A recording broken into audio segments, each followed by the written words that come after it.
Welcome back to the Bach and Arthur podcast. This is episode 37, which popularly follows episode 36. Yeah. And I think the clap went increased on this episode. Oh, I like your outfit in this episode. I was about to say, no one would know that it's the same day because you wear the same outfit every day anyway. Okay. Boom, roasted. That's right. Yes, the rumors are true. Let's address the elephant in the room. Hello, Mr. Elephant. Nice to see you for the fifth time. You did that last time. I do it every time. You did that 5 times ago. Got to address him. All right, the elephant in the room. We're filming it on the same day. That's why he's wearing the same outfit. Where do elephants store their penis? Huh? Have you ever seen it? Yes. Oh, of course you have. They're huge. Really? I've not seen it in my life. It's right at the front of their face. That is not a penis. Trust me. I know my shit. Right, anyway. Okay, we're going to kick things. Well, let me tell you first of all what's coming in the episode because, well, certainly ain't Arthur, but let me tell you what's coming up in this episode. Okay. We're going to do a Lara special to kick things off with. Oh. It's somebody's birthday today. Yeah. And it's Happy Arthur's birthday, turn. Lara. Wait, what's No, Lara's it's not birthday? Lara's birthday. Also, F in the chat for Lara because she's been throwing up. Oh, emetophobia warning, please.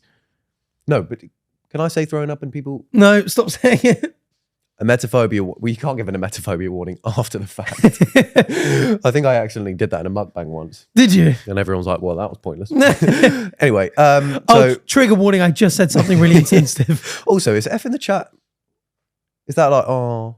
Yeah. Is that what F in the chat means? F is like to pay your respects to someone who died. Okay, usually. F in the chat. Also, that's just increased. Thank you, because that's increased our comments drastically. Oh yeah, F in the chat for thank Lara. You. Thank you, Lara. You've just driven our engagement and we've got more views on this episode. Her decision-making is excellent. Okay. So this is a Lara special. You're going to figure out whose famous birthday it is today. Nice. Then we're going to be moving on to bizarre conspiracy theories. Oh, you love a conspiracy theory. I do like a conspiracy theory, but I don't believe in them. Lara's stomach is conspiring against her. Lara's stomach is the next guest on the podcast. There, I said it. Did you hear it? Speaking it was just like... it growled at you. It just rumbled. I'm about to burst. Okay. Historical... then I'm going to put you through a historical figure debate. Actually, fuck the plan. What's your Spotify Wrapped? Let's start with that. Are we going to do all the other stuff? Yeah, we'll do that? No, Okay. we're just doing Spotify Wrapped. Okay. This whole thing. I put this on my story because it was kind of basic. Oh, yeah, I remember. Yeah, I remember making fun of you for Because it. everybody around you is so basic. Weekend Weekend. is in at number 4 for me. Who starts at number 4? I'm never rocking white. I'm like a Why are you racist. kicking it off at number 4? No, just because I was singing You were trying Weekend. to think of It was another just- Weekend No, it lyric, wasn't the same way. weren't you? I'm going to fucking finger you in the fucking pussy and fuck you.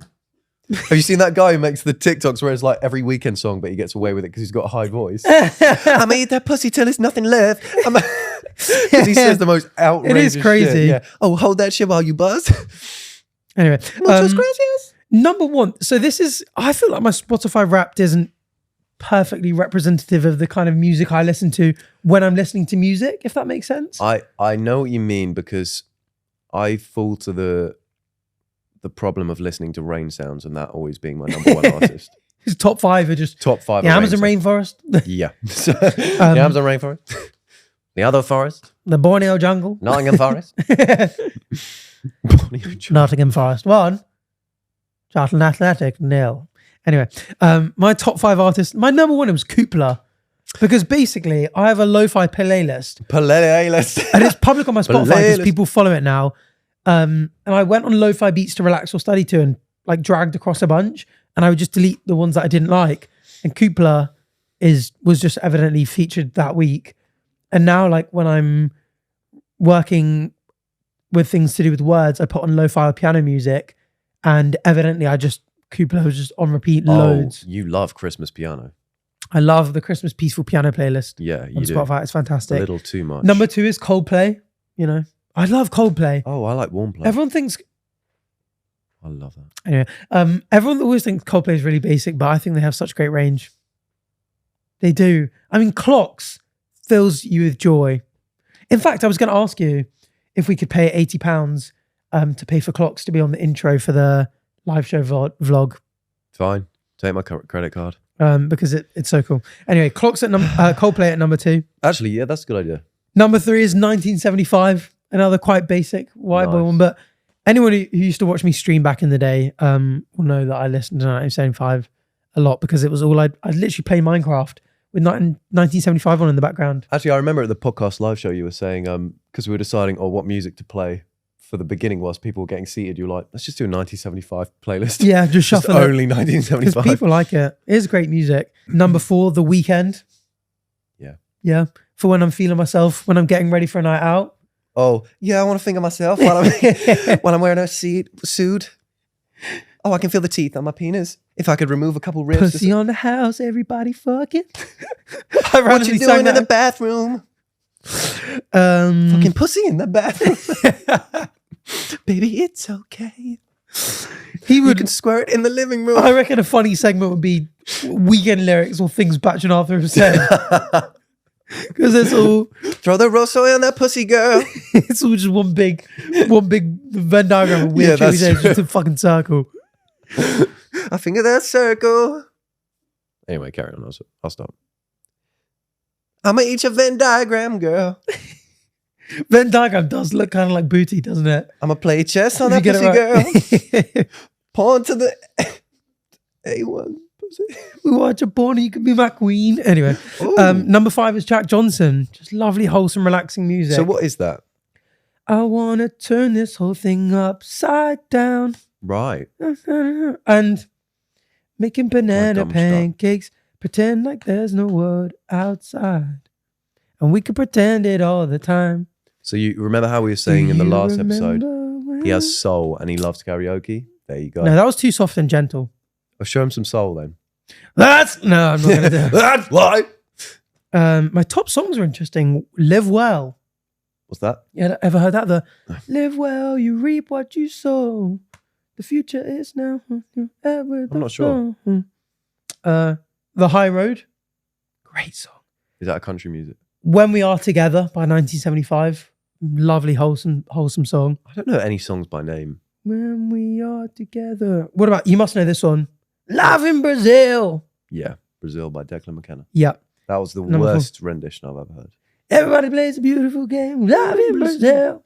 Love in Brazil. It's I said it. If I've said it once, I've said it 1,000 times. Someone made a Sri Lanka edit to Brazil, and I loved it, and Chip loved it, and George loved it, and Arthur loved it. Is the least subtle hint for you guys to start making more edits with Brazil in the background for him.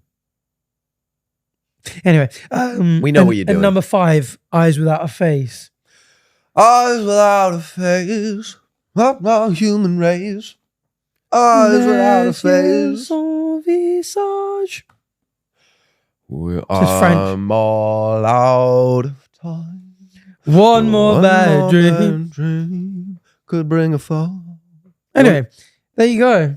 How many minutes you clock in? 36,000. Oh, nice. You want to hear mine? Yeah, go on. What's yours? You already know. I'm an Apple Music guy, and I don't get mine. By the way, this Spotify Wrapped dropped yesterday, but this episode drops in like 2 weeks. So everyone's going to be like, oh, dry, boring. Boring. Well, don't worry. If this episode drops in 2 weeks, that means I'm only a week out of having my Apple Music replay, which is going to be all the rage. Everyone's going to be talking about it. It's going to be on everybody's fucking bloody story. Oh yeah, you're a big Apple Music enjoyer. And so this is a really fun segment. I'm going to spend half an hour now predicting what my Apple Music replay is going to be. And when it comes out, I'm going to go through it for another half an hour. Deal? No. I predict number one. Move on to your interesting stuff. No, I predict number one will be The Weeknd. Wow. He's had some bangers lately. Yeah, but you have The Weeknd on your sex playlist and you always have sex, so. With myself. That's true. Number 2, actually The Weeknd's always playing when you turn up and I've got the lights too low. It is. And then I have to turn the lights out because I'm like, don't get a wrong impression. I open the door and he's he too goes slutty. like, pussy on the house, everybody fucking. Yeah. And I'm like, what It's the hell? perfect timing. I knew what time you're coming down. Drake's going to be in there, and that's all I've got time for today. Oh. I can't be asked to go through anymore. Okay. Also, that video of Drake with his penis out wasn't me, guys. Stop tagging me in that. Okay, let me move on to something interesting. Guys, why the fuck is Drake got a selfie of his penis? on his penis. How did he take the photo with his penis? You so nearly blanked me there. That was I was gearing up for a real awkward one. Because sometimes we got to let these sayings go. We got to let these memes go. We were saying we barely ever speak about menstruation and rose toys. Oh no, he's done it again. Yeah, rose toys. Oh no, what? Have I'm to talking go. about. You actually just said one. Oh yeah, I'm on the weekend thing. Oh, put that rose toy on your pussy, girl. See that shit wobble? While I'm desperate. You're getting gobble. worse. No, I was going to go. You I was need a going to say ghostwriter. gobble, but I didn't want to say it. Ghostwriter. Hey, that's a true definition of a ghostwriter. Please just Anyway, okay, on fine. with it. Guess whose birthday it is? You can throw some questions. They're famous. You throw some questions at me and I'll Politician, tell you. No. scientist, No. celebrity, Yeah. alive No. from the 1900s. Let me find out. I'm gonna go with yes. I'm gonna go with yes. Born in the 1900s. Yes. Late half of the 1900s. No, they're born in the very beginning of the 1900s. Oh, right at the Queen beginning. Victoria died in 1902, I believe, correct? Wait, It's not Queen Victoria. are they part of the royal family? No, but this has nothing to do with it. I'm just saying. Okay, Did Queen Victoria die in 1902? you tell me. I'm trying to figure out whose famous birthday it is. When did Queen Victoria die? You have a think. What's I think? He's so weird. 1901. Oh, you were miles off. Oh, interesting. Same birth date. Reincarnation. Oh, that's interesting. Oh, wow. So they were born in the... They were born when Queen Victoria died, not on the Right. day. Oh, wait. When did Queen Victoria die? Wait, carry on. 1901, you just said. Yeah, but the date. Okay, so this person is a celebrity, born in 1901. Oh. What exactly would they have done? Yeah. Were they in the performing arts? Like music, TV, film? Yes. Were they funny? Nah. I was thinking Charlie Chaplin or something like that. Oh, he was hilarious. Did they live to be older than 80? I'm going to go with no, because it's not true. Were they an artist? Yeah, maybe. Well, yeah, I guess so. As in, no, they weren't. God, you are. You wouldn't say that their role is artist. They were in the performing arts. Performing arts in movie. They were in movie. Doesn't mean, but I don't want you to think actor here. They're in a movie, but not. They're a not movie in star. the movie, but they're in the movie industry. They're in the movie industry. Are they a household name? Yeah. So most people will be like, oh, I know this actor. Male or female? Yeah, but not an actor. Male. But not an actor. A male born in 1901. In movies, but not an actor is such an odd Not one. in movies. Oh! I said how many times in the movie industry, but they weren't in movies. Was they a director? Yeah. Oh, a great director. Well, director and producer. Producer. Yeah. 1901. Surely all the people I'm thinking of aren't that old. Who are the like great directors of all time? Like surely Steven Spielberg wasn't 1901. Well, it's him. It's him. No. No, I don't think so. He's not. He's nowhere. That would make him 100, I fooled you. 123 today. Yeah.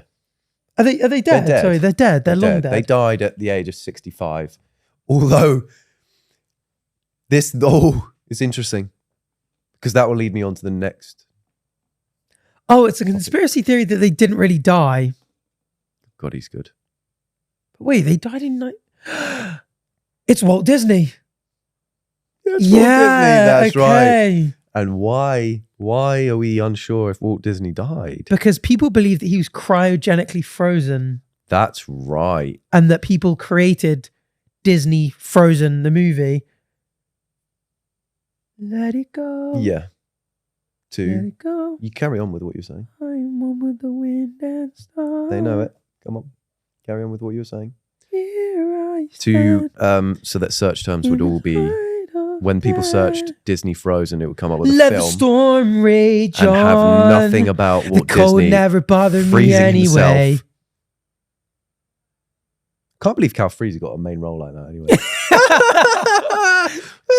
Cal Freezy played Elsa in Frozen. It's true. They think that he got cryogenically frozen, and they did that. So when you Google Disney Frozen, that's Yeah. all that would come up. They also think that he was connected to the Illuminati. Yeah, Depends if you believe in the Illuminati. Not hugely Do you ever get surprising. DMs where people are like, "Oh, I'm part of the Illuminati / New World Order, and we want you." Yeah. And you're like, your name's Steve, and you posing with someone else's Lambo. You're taking a picture with a fish in your hand. I Yeah. don't think you. Oh, you're sucking on a Illuminati. shisha pipe in Dubai. Oh, How they're original. they're letting Fishy Steve into the Illuminati. I don't think they are. Okay, so you did quite well there. I feel like I aided you too much. Yeah. I wanted to. Next time I'm going to see you struggle a little bit more. But yeah, this actually segues me perfectly on to saying, Sexways. if you haven't already, let's go through some conspiracy theories. Okay. But I wanted to find some bizarre conspiracy theories that I haven't heard of. But that people genuinely believe. People, okay, so this is what I'll break down for you. They genuinely believed it, but since have been debunked. Right. There's always a chance that the debunking wasn't sound. Mm-hmm. There's always a chance that maybe it was real. Maybe Mhm. maybe it's not a theory. Mm-hmm. But theory can only take you so far, Interesting. as Oppenheimer said. So the first one is called the phantom time hypothesis. Have you heard of that? No. When I first saw it, I was thinking, oh, this is going to be about like time travel or something like that. But it's actually more interesting. Can you guess what the phantom time hypothesis would be about? Phantom time. Phantom to me is suggesting that it might be a period of time that supposedly existed but actually didn't. There was an appearance or an effect that we would attribute to that time period existing, but it didn't actually. Perhaps a period in human history where we have no record of what happened, or a record in time, perhaps in terms of archaeology or paleontology, where we just go, we genuinely have no idea what happened in this period of time. Oh, where are all the crumbs? Where are all the crumbs? Because you ate and left Oh, did none. I? Oh, you ate and left none, pal. That's right. The phantom time hypothesis is essentially, what if I told you we're in the year 1724 and not in the year 2024? Oh, that's right. According to one historian, he's called Heribert Illig, who suggested in 1991 that the Holy Roman Emperor Otto III, Pope Sylvester II, and some other important historical figures conspired to rewrite history, fabricating roughly 300 years to align Otto's reign with the symbolic year of 1000 AD, because they wanted to make him more holy by reigning 1,000 years after the death of Christ. Right. So the idea is that they just decided to skip 300 years. And what they did, this is what this guy thinks. What they did was they employed scribes to write about, basically just rewrite history and make up 300 years of history, sent it out to people, and just made everyone believe it, that they were 300 years further ahead. But they were actually in the 7th century. Yeah. That's when Islam began. That's interesting, actually. But I think the Prophet Muhammad was late 600. I see. Because So he would essentially, it would go from the dawn of Islam to that. yeah. Well, I mean, obviously, in terms of the Prophet Muhammad, obviously, a Muslim may very well say that Islam began when the universe began, because True, yeah. it began with God, who is Yeah. eternal. But anyway, I digress. He digresses. But the evidence that the guy used was that the Julian calendar added days inaccurately. I think it added or maybe it missed out 10 days every year or something like that. And so although they corrected it with the Gregorian calendar in 1582, they didn't correct it. They corrected it for not enough lost time. Interesting. In that sense. So he was suspicious of that. There was gaps in European archaeological and architectural advancements during the early Middle Ages, between 600 and 900 AD. Interesting. There was also speculation over the dates of some Roman architecture not making sense when it was built or when it came about and stuff like that. But this does mean that he assumes people like Charlemagne was fabricated and never existed. Oh, because there were people that were. Exactly. And he was, although he was I written do about. think that is the issue. Yeah. Surely there's records of some people existing. Yeah. and although he was written about, it was fabricated by these guys. Interesting. Which is really interesting because I see it's interesting to think that you can, like, everything from history is just written about. So we take it for word, and although you have so many people's accounts, which is why we think, sure, that's why it makes it believable. But you could just write whatever you want, and if you get enough people to be like, oh, that's cool that he existed or whatever, who knows if they really did exist. Yeah. I mean, that's the interesting thing about history, isn't it? It's like you ask a historian what they do, and they don't say, I figure out what happened. They say, I figure out what probably happened. Yeah. And that's why I think religious history is so interesting. Because like you can never like definitively prove that Jesus existed. And there are people out there who genuinely believe that he didn't. But I mean, you know, we have probably more evidence than Jesus existed than many other people that we take for granted from that period of time. Would you rather, like, if you oppose, like, I think they're called mythicists, people who believe that Jesus didn't exist. Mythicists? Yeah. Why is that? As in, I'm guessing it's just that they think Jesus himself was a myth. Right. Okay. I've heard people claim that sort of they believe that there were sort of 5 or 6 rabbis all kind of performing miracles at the time, and they all the stories got mixed, and someone went, oh, that was all Yeshua or... Some people think, right, so like, or Isa. They don't think Jesus was ever not just that Jesus was Son of God and everything, but also just don't believe that he was a person. That there ever existed a person called Jesus. What do you think that Jesus, because you're not religious, right? And I assume you don't believe, or you don't know if Jesus is the Son of God or whatever, right? Yeah. I'm not convinced that Jesus is God or the Son of God. Do you believe that Jesus existed? Yeah. I mean, evidently something pretty significant happened. I mean, the difficult thing is, like, how do we know about Jesus, right? Like, we know about Jesus from the Gospels in the Bible. Yeah. And these are books that were anonymously written. I mean, obviously, through church tradition, they got attributed to Matthew, Mark, Luke, and John. We don't have any original manuscripts. Yeah. We have copies of manuscripts. And, you know, they came from around 60 years to 100 years after Jesus was born. So, you know, 30, 40 to 60 odd years after his death. So you had, it was like quite a complicated period of time where, like, obviously, like, everyone was, like, a lot of people at the time were going, like, this is the Messiah, this is going to be the King of the Jews. And then he dies and gets crucified. And that was a bit of a difficult one for the Christians at the time to really justify and explain.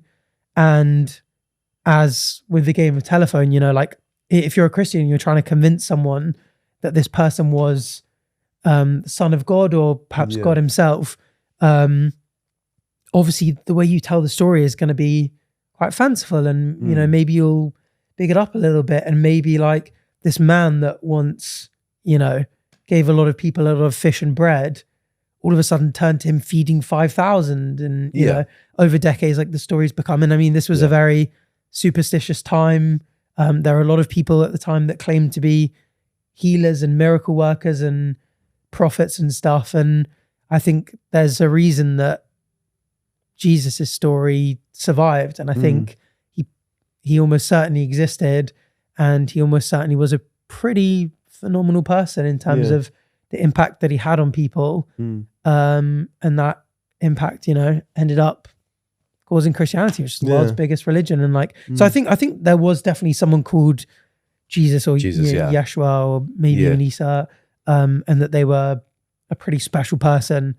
I just don't think you can, from anonymous copies of manuscripts that were not eyewitness testimonies, say that that's enough evidence to say that miracles happened, or that he was the Son of God, or that, you know, he rose from the dead, and saw people again. I mean, like we spoke about with ghosts, like 1 in 8 people in America believe that they've seen a past one, like, alive in front of them. And, you know, now we might say, oh, that's me seeing their ghost.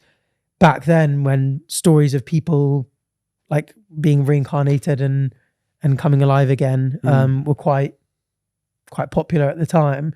Obviously, if you have the same sort of thing and you think you saw someone, you'd go, "Oh, look, they've been reincarnated. They're alive again." So something extraordinary evidently happened, and I'm almost certain it was a single person that they were extraordinary. But I just think the likelihood is the most likely thing that happened to me was that he was a profoundly impactful person that the stories just became more and more fanciful as time went on.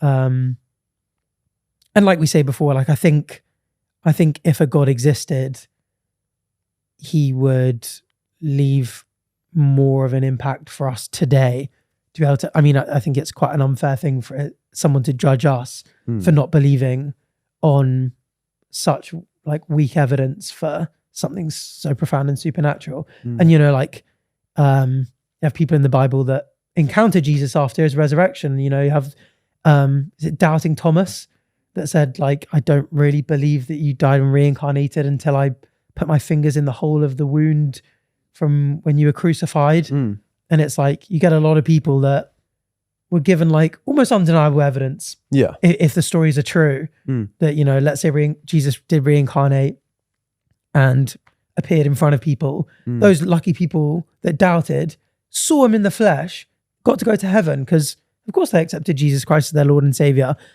I don't have that. I don't have Jesus appearing in front of me. Like, I was a Christian for a while. Like, I searched for him. I believed in him. And like we said before, like I believe God knew that the evidence when I looked at it would be insufficient to make me believe. And I didn't get a Jesus appearance. I didn't get God speaking to me. I didn't get anything like this. And so like, what can I do other than take the reasonable path of, it's a great story. It had a profound impact. I'm sure he was a fantastic person. There's a lot of wisdom in Christianity, as with a lot of religions. I think you can look at the Bible and the Quran and things like that as books of philosophy from great thinkers throughout history and go like, there's a lot of beauty and wisdom to learn from it. But then again, maybe we've advanced since then as well, and that we can say some bits we like and can learn from, some bits we don't like and can leave behind. It's a kind of privilege we have by not thinking it's divinely inspired. But I think it's interesting. Definitely think he existed. It's interesting, which is with everything that's written about, because to what extent, like, I'd say most of the stories I tell, there will be some form of exaggeration, because maybe not everyone's like that. Maybe it's because I do like to entertain, and so when I'm telling a story, I want it to be entertaining. I don't want people to be bored, and so sometimes you subconsciously make something slightly more interesting than it actually is. And I do wonder with what percentage of history is just exaggerated, and I'm talking away from religion here, even just like if you talk about a battle and there's this many people on this side, this many people on this side, what happened and how people write about it. I wonder how much of it is actually true and how much is exaggerated. And it does make you think, like, there's probably a lot of people that we think of as definitely existed, but they may just be like stories made up by people. And because the world wasn't as connected, they just assumed it. Like, I remember watching a series called Vikings, such a good series. There's like the main character is this guy called Ragnar Lothbrok, like a great Viking. Well, it's, great Viking, but obviously he raided like England and stuff like that. But I remember doing research afterwards, because it was like this character in the series is really cool. You're really rooting for him and stuff. And it's supposed to be like historically accurate. You search up like Ragnar Lothbrok and most people say, oh, he might have existed, but we assume he's actually just a mixture of a bunch of Vikings that people put together and made up as this great person and stuff like that. But then his kids, there's more evidence for his children existing. And then it's like, well, if we're not sure if Ragnar Lothbrok existed, but we're sure his children existed, did he really exist, or did they really exist? Or everything's sort of lost. It's such an interesting thing that we have this like record of people and events, but I wonder how much of it is just like fabricated over time. Yeah, it is interesting. And as well, like, I think people often will say like you have as much evidence that Jesus existed as Plato or Socrates and stuff. But I guess the important point is that like, it doesn't really matter whether Socrates actually had all these conversations and that everything Plato wrote was actually accurate or anything like that, because like the point of Socrates and Plato is like to learn and to think, and like it's the essence of, you know, studying philosophy. Yeah. When you're studying them, and like with the miracles, like just the standard's higher, isn't it? Like, yeah, exactly. You can say like, oh, I probably believe Plato and Socrates existed, and I probably believed Jesus existed, in the same way that you believe a lot of historical figures existed on similarly, arguably weak evidence.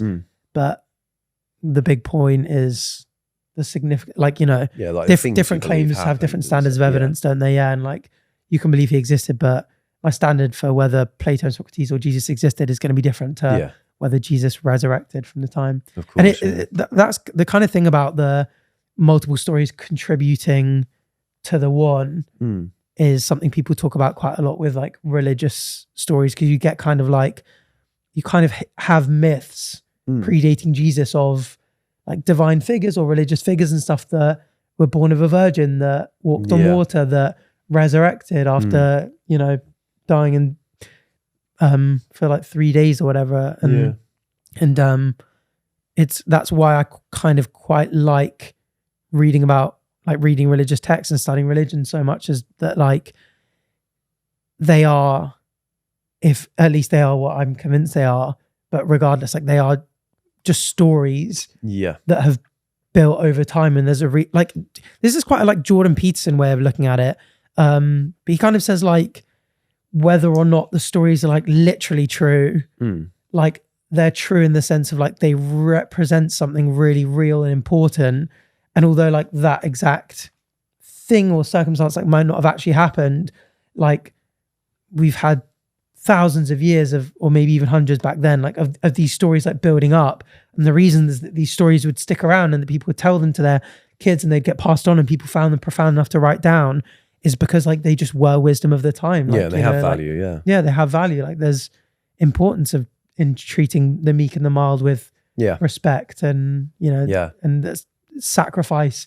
Okay, maybe blood sacrifice and death sacrifice and sacrificing your kids or animals isn't, but like now, like sacrificing your time for others, or sacrificing your health or well-being, or perhaps sacrificing pleasure or happiness for the benefit of others is important. And like, I think that, they all can be seen as like, if you don't believe them, at least give them a read and treat them as books of philosophy and works of like historical writing, because there's just a lot to learn from them. Yeah, exactly. Like, what's the difference between learning something from Jesus' story to living by something that Plato said? Because they both add value to your life and make you a better person. Yeah, and you can look up to both, and same with Marcus Aurelius, and be like, wow, great person, lots of great, but they got some things wrong, and you go like, that was maybe factually wrong or scientifically wrong or historically wrong, but you know, you can cast those aside and take the good from it. Just the way you can. You're not going to agree with everything any philosopher says, really. Yeah, definitely. That's really interesting. That was a nice little tangent, I think. Speak about that sort of stuff. Back to that conspiracy theory. It did get debunked, guys. Right. We are in 2024. Those 300 years did happen. Good to know. So take the tangent back. Let's just no, joking. But there's like coin structures, written documents from the early Middle Ages that align with the accepted timeline, and also other cultures and regions have accounted for that time, like the dynasty of China and everything have records for that period of time.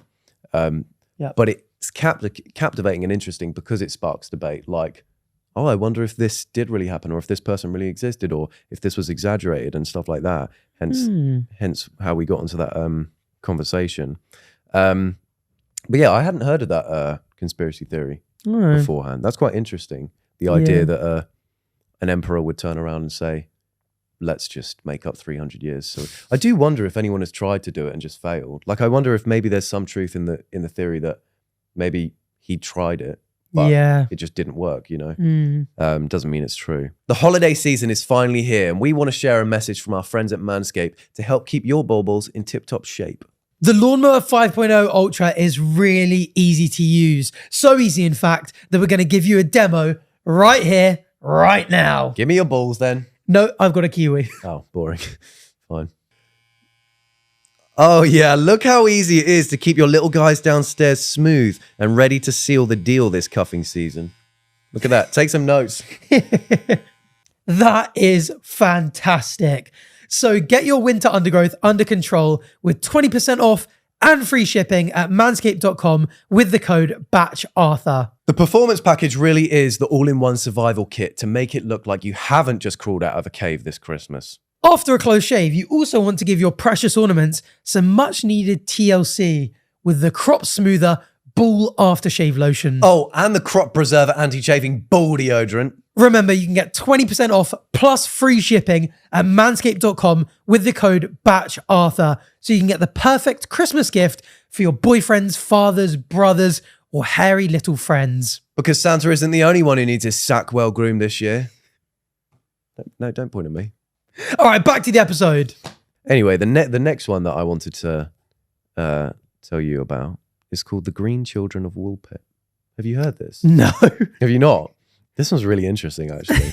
Are you sure ChatGPT didn't just make this up? No, I searched everything. It's real. I searched Okay. everything outside of it. This is, and this has a nice tangent to it as well. So, in the 12th century, 2 children with green skin appeared in a small village. They spoke no known language and claimed to come from a mysterious land in perpetual twilight. So it was documented by Ralph Cogshaw of William Newburgh, 2 Chronicles of the Time. Basically, these children appeared near Woolpit, which is in Suffolk. They had green skin. They didn't speak a known language. They couldn't speak English. They only ate raw green beans. Right. And the locals, and they said that they came from a land of perpetual twilight. Now, I'm not sure how they understood them. I think the boy ended up dying. The girl ended up surviving and learned English and told them she came from a land separated by this place, by a river, and it's in perpetual twilight and stuff like this. And they called it St. Martin's Land. And everyone thought they were aliens or dimensional travelers, because they also said that they came through a cave, and they wonder if they meant like a portal or something like that. Now, what people think about this, because this is like, obviously, hey, they could have been aliens. We'll never know. Unrealistic that an alien would just be like a boy and a child that's green. Yeah, and speaking your language. Managed there.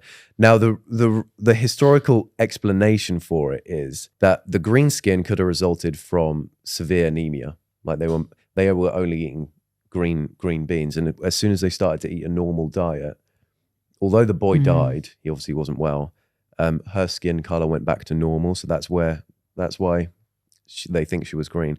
And also the whole language thing, they think they might have been Flemish immigrants fleeing the war. So they were speaking Flemish, but it's the 12th century. The English didn't know. So they were raised by flamingos, is that? Exactly. That's what, I don't actually know what Flemish is. Do you know what? No. I think it's Russian, but that makes me question. Lara, could we check Flemish? Is it Belgium? Could we check? Because also makes me wonder like how they just appeared in Suffolk. It is. Belgium, associated with Flanders in northern Belgium. Flemish is spoken in Belgium and in some areas of France. Okay, so maybe they came from France. That makes sense. That they made their way to Suffolk. Cool. All they got to do is swim or hop on a log, right? Swim across. And so yeah, that's the historical explanation for it. But at the time, what's interesting is, and this could be applied to many things. Like, you know how people will see hieroglyphics, or they'll look at cave drawings and they think there's aliens in the hieroglyphics or cave drawings, and people are like, oh, they must have been visited by aliens. Ancient aliens must have existed. It just shows you that something like this, like a story like this, where 2 kids turn up and they've got green skin because they've not had good nutrition, they're speaking another language. People then, for years, centuries, are saying, we've been visited by aliens, and you build these stories out. People start to believe it. Same with the hieroglyphics. Maybe because they would draw people that they draw things that look like UFOs, right? Maybe they saw an asteroid and they draw it and it looks like a UFO, and the drawing people assume that it's a UFO. It's interesting to see how something normal with our knowledge now can be easily described. At the time, comes across as like supernatural or like out of this world, and so they build out this story that it it is that. And I guess that's where we get most myths from. I was thinking about it, like, most like mythological creatures are just like a combination of a human and an animal. There's nothing really that's made up that's like, that's not something that exists on Earth. How have you thought of that? Everything is really like a vampire is just a man and a bat. Werewolf, obviously, man and a wolf. Minotaur is a human and a bull. You're right. Centaur, human and a horse. Mermaid, woman and a fish. Dragon, big lizard with bird wings. Breathe fire, we have fire. Yeah. Everything is just a combination of things already known to us. Mm. And if something really was like a mythological thing that existed, I think it would be like something that we wouldn't be able to understand or explain. Aliens, every time aliens are explained, they never explain something that, or nothing is ever brought forward that doesn't make sense in a human world. Yeah. They always look like us. Yeah, they always got two eyes, a nose beneath it, Yeah. a mouth beneath that, head and neck. They breathe oxygen. Yeah. And when they're talking about, but then they move in a way that humans can never move by bending gravity in front of them and stuff like that. Well, that's a concept that we know physically could work. So it's like, that's human made up as well. Yeah. It's always things that is probably made by humans, but built to be a myth. Ghost. A lot of people believe in ghosts, which is, everyone's entitled to their own opinion. I personally don't. And ghost is just a dead human. Zombie, human, but undead. I can't think of an example where it's like, that is like out of this world. That's like completely different. That's true. It's always a combination of things we already know. But that was the Green Children of Woolpit. Interesting. I wonder if they're still not. And again, like you say, like it could be someone could just go, they have this weird, like slightly green complexion to their skin, and they tell someone, and you're sat at a dinner table, you've had a few drinks, and you're like, I heard that there were these two, and they were bright green, and they only ever ate beet. And the first telling the story could be like, we didn't really know what to feed them, so we gave them some raw beans, and they really enjoyed it, and they only ate raw green beans. True. And I think that's how so many of these myths could start. Like if someone saw me, they're like, he's slightly pink. Word spreads. Yeah. And then before you know it, I saw a pink alien. There was this podcast and they had the biggest noses anyone's ever seen. And one of them was pink and one of them had jaundice. He was bright yellow like a Simpsons character. And maybe people are going to think Simpsons existed in real life because of that. I think the Simpsons did exist in real life. And the next conspiracy theory. The next conspiracy theory is Homer was a motherfucking star boy. I'm a motherfucking star boy. Of the bus. So did we do that in this episode? Yeah. The whole weekend thing. Yeah. I forgot. There's a real range. I mean, we've gone to we religious got range, history and pal. philosophy and singing The Weekend. Okay, the last and final conspiracy theory that I hadn't heard of was the Black Knight satellite. Heard of this? No. Okay. The Dark Knight. High above our planet, a mysterious object. High above our planet. A mysterious. Hydrated. Sorry, go on. A mysterious object has been orbiting Earth for thousands of years, or so some believe. It's the Black Knight satellite, humanity's first contact with extraterrestrial intelligence. Oh. It's the theory that there's an alien satellite orbiting Earth that's been orbiting Earth probably before we even got here. What? Got here? Right. Where did we come from? And where did the theory come from, you ask, Arthur? Didn't ask that. Okay. So in 1899, I'm sure you're familiar with Tesla, Nikola Tesla, right? I am. Oh, he claimed to have intercepted repeated radio signals whilst experimenting with wireless electricity. Believers tie these signals to the Black Knight satellite. Interesting. Oh, do you know what's even more interesting? What? The polar orbit mystery from 1954. Newspapers reported... Why are you speaking so quietly all of a sudden? Oh, it's interesting. Newspapers reported sightings of an object in polar orbit. Why are you speaking so quietly? Which was unusual for man-made satellites at the time. It's starting to add up. It's like the Loch Ness Monster, but the Black Knight satellite, which is such a cool name, by the way. It is a great name. NASA photos in 1998. I'm sure you're familiar with NASA.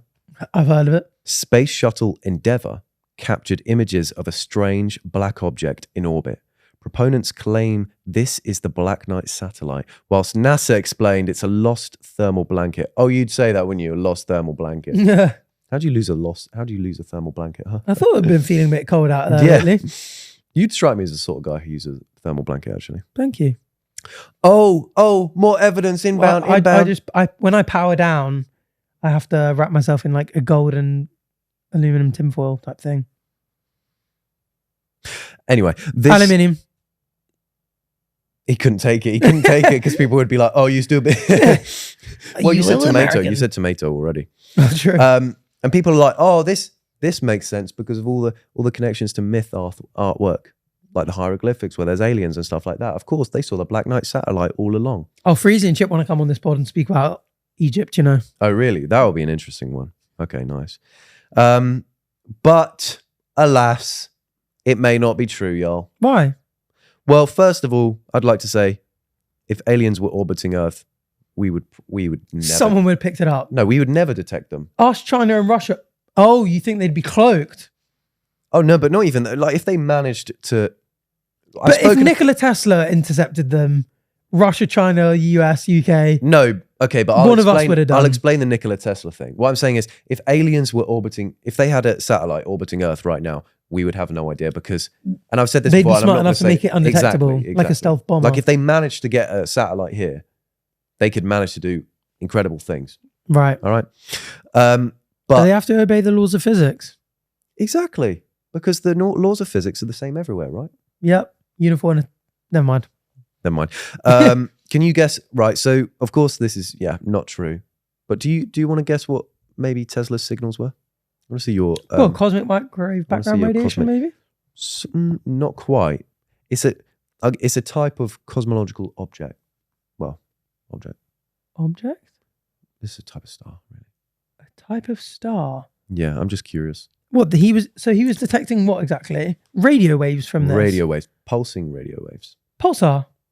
Pulsar. That's Come what on. it was. Well, that's what people assume that Right. he was. Isn't that cool though? That to think he was detecting a pulsar and had no idea what it was. Yeah. Didn't know. That's just really cool to me. Yeah. Throbbing, Also, I love Tesla pulsing. and, yeah, just pulsating out there. Anyway. But When yeah, you use a galactic rose star in the sun, that's what happens. you create a Turns into a pulsar. pulsar. But yeah, he was detecting Quivering.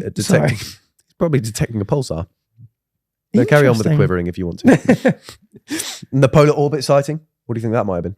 No idea. Oh, it may have been Cold War era paranoia, misinterpreting untracked space debris or early satellite but of experiments. And the thermal blanket. What do you think that might be? No idea. Oh, they just called it space debris. Okay. Brilliant. That's right, but it had cultural impact by just creating UFO lore, inspiring documentaries and conspiracy theories. Which is so enjoyable to read. Exactly, and it reflects humanity's enduring fascination with the unknown and just- extraterrestrial life. We just have to remain skeptical. Only believe something if you have reasonable grounds to believe it. Unless it's fun, in which case, who fucking cares? Facts. That's why, because the thing is, I don't believe any conspiracy theories, but I find them so fun. Yeah. Just to deliberate over whether something could be true, could not be true. Yeah. It often isn't, but it's fun anyway. Except for the moon landing one. I don't like it when people say, "Oh, but we never landed on the moon." Yeah. But I mean, people don't really believe that anymore, do they? Surprisingly, a lot more people. I'd say most people I speak to believe we didn't land on the moon. No way. I would say it's over 50% of people that I would ever ask, "Do you think we landed on the moon?" They would say no. That is crazy. A lot of the conversation I have, people are like, "Oh no." Well, the one I do believe is that we didn't land on the moon. It always tends to be the one that they do believe. Wow. What do you think of that? You know what? We'll do an episode on, because you want to do like an outer space episode at some point. Yeah. We'll do a moon landing and we'll go through. I think it'd be interesting to like read up on their like main points of like, oh, why'd this happen? And kind of be like, oh, here's actually counterpoints. And then also like be like, here's how you can tell. But I mean, we've shown on a recent episode, like India orbited the moon and they took like the coolest, clearest photo of the landing site. Yeah. I mean, the thing is, the people who believe that moon landing wasn't real are very set on it. So if you give them the evidence, they don't care anyway. Yeah. I mean, it's interesting because like when I went on the podcast with Arthur, I went on the Useless Hotline. Yeah. Max Belegda said it. And I, out of curiosity, said, "What's your like main thing?" And he said, "The flag on the moon. There's no atmosphere, but the flag was waving." Right. And I just went, "Oh well. I mean, if you think about it, when you put the flag down, there's kinetic energy, and then it stops. And it, I mean, when you put it down, it's moving, and then obviously like the pole stops, but like there's nothing to stop the flag from waving. Like Jiggling it's got around. all this like energy and it's moving around. And in fact, there's no air, there's no resistance. There's It'll go nothing for really longer. slowing it down. Yeah. So it'll go for ages." And he was like, "Oh, that's really interesting." And he was like, "I bet like everything that you go, oh, I wonder," there's an answer for it. Yeah. And that's why ChatGPT is so good, because like if you're sitting at home and you're going like, "Oh, you know what? Like this is the scientific consensus, but this particular point doesn't make sense to me. Or how do they you explain can that?" just ask about it. You can ask it, and it may very well tell you. I really like the speech feature, actually. It's good. You have a proper conversation. You use it all the time. And I do. I remember because I went to the Space Museum. No, I didn't. I went to the Science Museum. Oh yeah. And I was like, oh, some of this is really interesting, but I haven't got time to read that section. So I wanted to know, essentially, like, I was reading about like engines and stuff. And I was like, oh, I wonder how it got from before to this. Because I didn't want to go back and read it. And it just told me. Yeah, it I is was like, great. oh, that's way better than walking around. And so then I just sat on the floor speaking to ChatGPT in the middle of the Science Museum, and I didn't even look at anything. It was epic. You might as well just stayed at home. Yeah, true. And on that note, let's go home. Okay. Well, before you go, so this was episode 37. Just thought I'd give you a quick heads up at the episodes coming out. There's episode 38, which is coming out as a bonus episode on Tuesday, Boner episode. the 24th, because it's Christmas Eve. Who's Eve? Popular Pokemon. He's getting jealous. And then we're having a Boxing Day episode, which comes out on Thursday, the 26th. We're going to be dressed as like Muhammad Ali. And then the Thursday after is January the 2nd. So that's going to take us to 40 episodes. And the Thursday after that would be, in theory, the 9th of January. The Thursday after that would be, in theory, the 16th of January. And the third day would be the 23rd. But maybe we have some announcements to make. Maybe not. But either way, look forward to the bonus episode on the 24th and then the 26th. And then we'll have those two are going to be quite, I mean, we're getting close to Christmas now. Both, obviously, the Christmas Eve and the Boxing Day ones will be kind of Christmassy themed. Yeah, you saw the place in Halloween. Yeah. Oh, you wait. Wait till the Christmas one. Santa's pubes all over this place. And then we'll do a big fat quiz of the year and lots of like looking back at the year and how season 1 of the podcast because I has get everything been. wrong on your quizzes. Yeah. And on that note, if you haven't already, make sure to like and subscribe on YouTube. Go check out our Patreon. You'll be getting early access to some of these episodes, along with a bunch of other bonus things, bonus content behind the scenes. Maybe we've got a tour coming up and you'll get early access to the tickets, because the Patreon gang pretty much actually got almost all of the meet and greet tickets. Yeah. When it went out to the general public, there were like barely any left. Yeah. Merch maybe coming out at some point soon. But yeah, you'll be getting all the early access. We're going to sell guns. That we're not doing that, just in case any legal enforcement listening. And If it wasn't illegal, I'd sell the guns to them. interesting. Come try look me up. You can't. So like, subscribe, Comment. rate us highly on the audio platforms. And what's the emoji? UFO. Oh, UFO. What about me, FO? a UFO. And we'll see you there.